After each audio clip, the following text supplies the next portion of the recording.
Before his team's game this weekend, Miami Dolphins owner Stephen Ross flatly admitted that Trump forced the NFL's hand, saying the president had upended the debate, which began more than a year ago, and distorted the players' anti-racist, anti-police brutality message.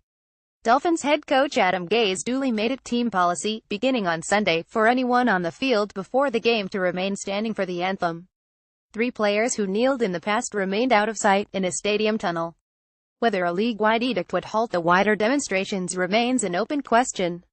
For both the NFL and ESPN, the primary threat posed by Trump's campaign against the protests, which was kicked off during a September 22 rally in Alabama, has always been to their bottom line.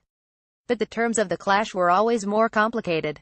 In sidelining Hill and threatening to bench players who crossed the president, the network and league, respectively, handed him the kind of win he thirsts for so desperately, one that leaves his opponents humiliated and exposed. Giving in to Trump will not earn the NFL and ESPN a reprieve.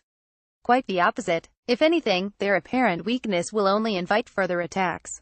As the Republican establishment can attest, Trump and his allies do not, seeing their power grow, let up and move on. This is a familiar role to anyone who routinely deals with internet trolls. Ask New Jersey Gov. Chris Christie or Attorney General Jeff Sessions. Ask Tennessee Sen. Bob Corker. All 3 offered their support, or a helping hand, to Trump relatively early on in the GOP primary contest. Christie first battered Florida Sen. Marco Rubio, then considered a viable rival, on a debate stage before leaving the race and lining up with Trump. Trump thanked Christie by publicly mocking his weight, then freezing him out of an administration job. Sessions was awarded his desired post but is now scorned by the president for recusing himself from the Russia investigation. Trump is currently at war with Corker, calling him, among other things, Little Bob. He claimed over the weekend that his fellow Republican is retiring because he didn't have the guts to run again. Similar patterns are emerging as the protest controversy rolls on.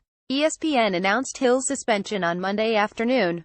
Trump woke up on Tuesday morning and expressed his gratitude by tweeting, "With Jemele Hill at the mic, it is no wonder ESPN ratings have tanked. In fact, tanked so badly it is the talk of the industry. Note ESPN's woes, overstated here, predate Hill's current assignment." On Monday night, after Jones spoke out against the protests but before the NFL more formally weighed in again, Trump dangled a carrot.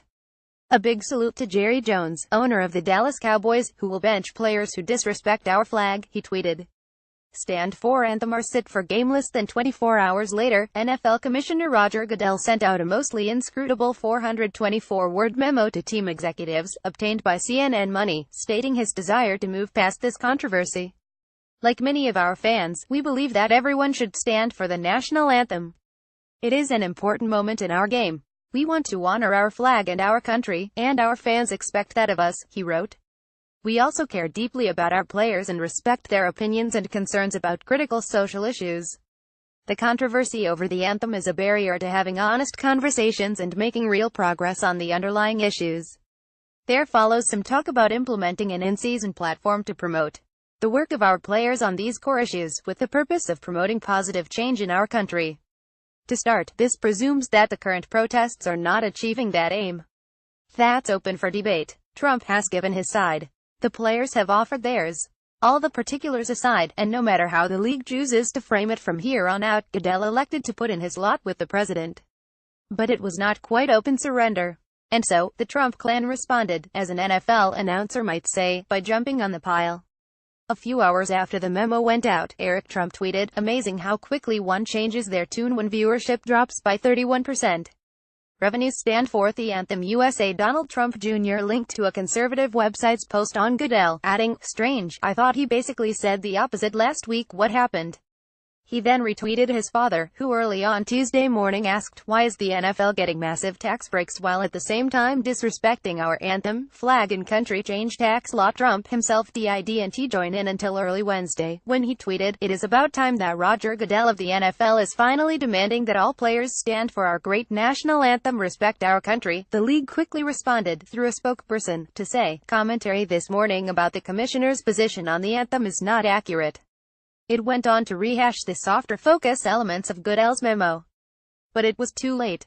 Trump may be badly hobbled in Washington, D.C., but he is no less an astute manipulator of public opinion. The NFL and ESPN, like so many presidential candidates last year, reacted to Trump's attacks with tactics drawn from a bygone era. Where does it end? That's tough to say. Given that Trump nearly a year after Election Day hasn't tired yet of jabbing at Hillary Clinton, there's no reason to think it'll be anytime soon.